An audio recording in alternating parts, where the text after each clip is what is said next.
A Blackstone family Thanksgiving. It was all over the papers, though no one really knew how the events unfolded. On the surface, it looked like a perfect Thanksgiving. And turkey was cooked to a golden perfection. Steam still rose from the freshly baked dinner rolls, and the house was filled with the scent of cinnamon and melted butter from the pumpkin pie and candied yams. Each family member sat around the table dressed in their Sunday best, ready to enjoy the feast before them.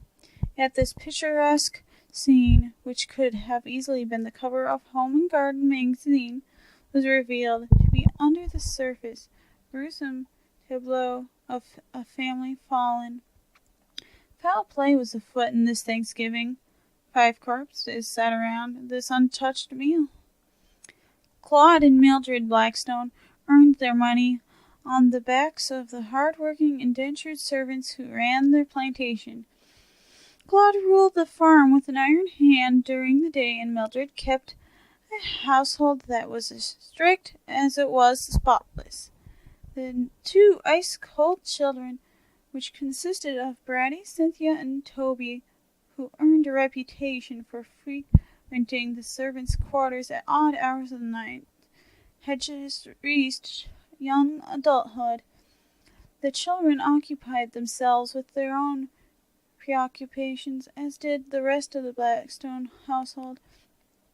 Uncle Percival, Claude's youngest brother, was generally considered to be a good man, as he was the priest of the local parish of Barronville, but was not without his secrets.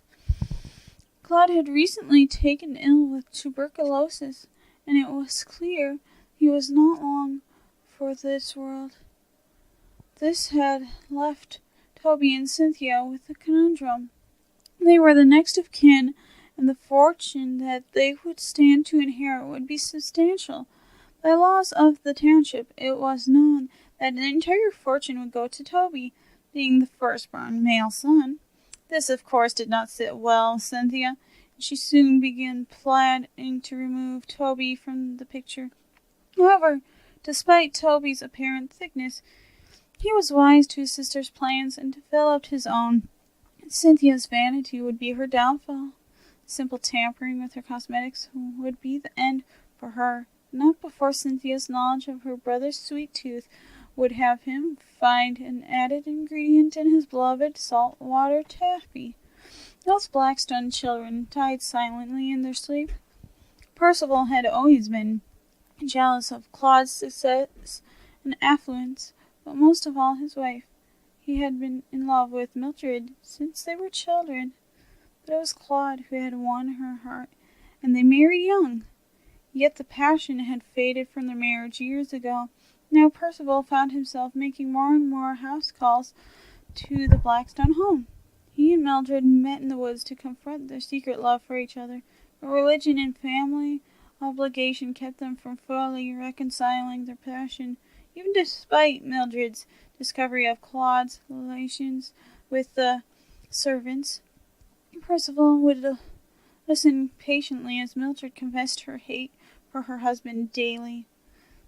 Though he knew that Mildred was a woman scorned, she would never abandon her family. On the night before Thanksgiving, Percival came and met Claude in the kitchen just as he was leaving to rendezvous with the head housekeeper. Claude's breath was stinking of whiskey, and Percival's patience was at an end. The hatred those two had for one another in that moment climaxed from a low simmer to a rolling boil, and neither could suppress it any longer. Claude swung at his brother and missed. Percival, reaching for the only thing he found handy, drove his crucifix directly through his brother's heart. In horror of what he had done, Percival left the kitchen that Thanksgiving Eve and ran to his parish to pray. When Mildred came down for her nightly cup of tea and saw her husband dead on the floor, she quickly called for her children. When they didn't answer, she ran up to their room, only to discover each child dead in their beds. Mildred screamed and wailed, crumbling to the floor in despair. However, moments later, as though nothing had happened, she rose, wiped her tears, and calmly dragged the bodies of her children one by one downstairs to the dining room.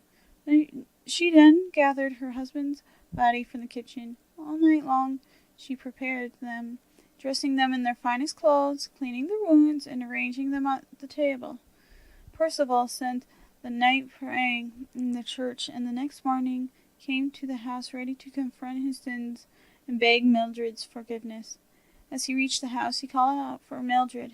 He heard her familiar, elegant voice echo from the dining hall. And here Percival entered. The table was all set for them. The lifeless bodies sat around the Thanksgiving feast. A bottle rested between 2 glasses of wine. Percival's shock and confusion left him speechless. All thoughts of his own confession to Mildred had left his mind, and he stammered to ask Mildred for an explanation. She smiled sweetly and handed him a glass of wine. "Drink," she said, "and we can all be a family again." Percival drank the wine as he was told. Poison worked quickly. Mildred finally, with her entire family around her, took her own glass in hand. She, with that sweet smile, had so charmed the late Percival. She drank. She never screamed as the poison ate its way through her intestines.